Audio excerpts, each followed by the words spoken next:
Depuis quelques années, nous sommes encouragés à acquérir un véhicule électrique. Mais la crise énergétique va nous pousser à adapter nos comportements de recharge. En effet, en plus de l'augmentation des prix de l'énergie qui impacte notre porte-monnaie, le gouvernement demande le bon sens de chacun afin de rationaliser ses usages et de ne pas surcharger le réseau. Je suis Jérémy de Monabi. Aujourd'hui, on se retrouve pour aborder la recharge des véhicules électriques. D'un point de vue plus pragmatique, l'augmentation des tarifs de l'électricité et le changement de vos habitudes de recharge. Restez avec nous jusqu'à la fin, nous vous donnerons une solution pour ne plus subir l'inflation. A tout de suite.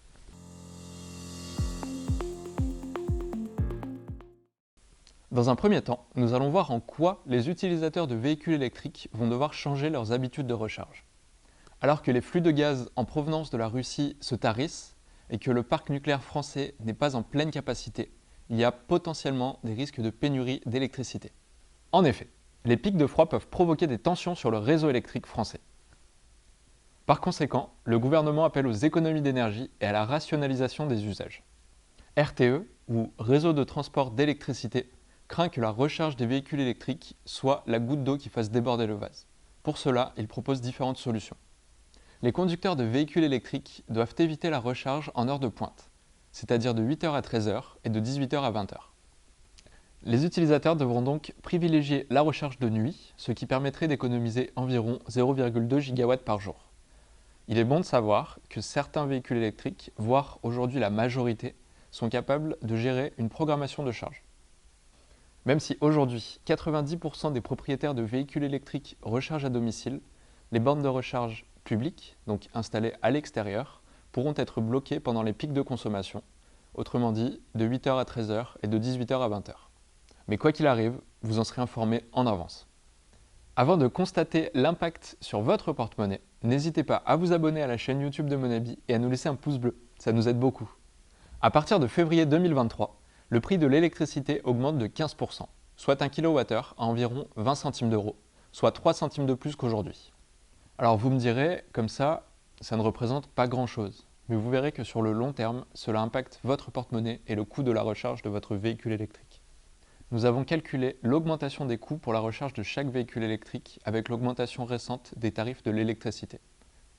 Par exemple, si vous avez une Renault Zoé, entre 2022 et 2023, le coût de la recharge aura augmenté d'environ 1,23 €.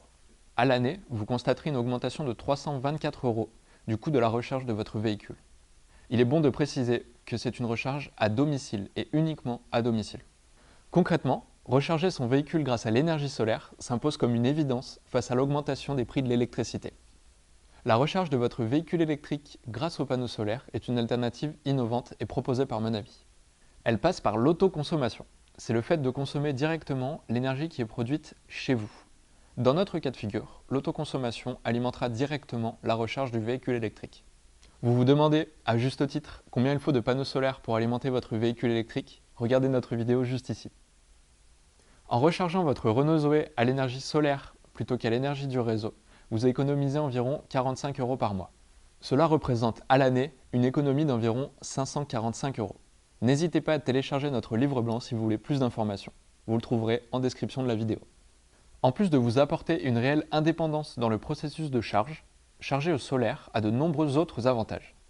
Réduire vos factures d'électricité en utilisant l'énergie produite par vos panneaux. Gagner en indépendance vis-à-vis des fournisseurs d'électricité. Valoriser votre logement à la hausse grâce à l'installation de panneaux solaires. S'engager dans la transition énergétique. En bref, vous êtes invité à éviter la recharge pendant les heures pleines, de 8h à 13h et de 18h à 20h. Profitez donc de la nuit pour recharger votre véhicule électrique. Le kilowattheure passe à 20 centimes, soit 3 centimes d'augmentation, ce qui impactera durablement votre facture d'énergie. La vidéo est désormais terminée. Merci de votre attention. Si vous avez des questions, n'hésitez pas à nous les poser en commentaire, nous y répondrons dès que possible. Bye bye!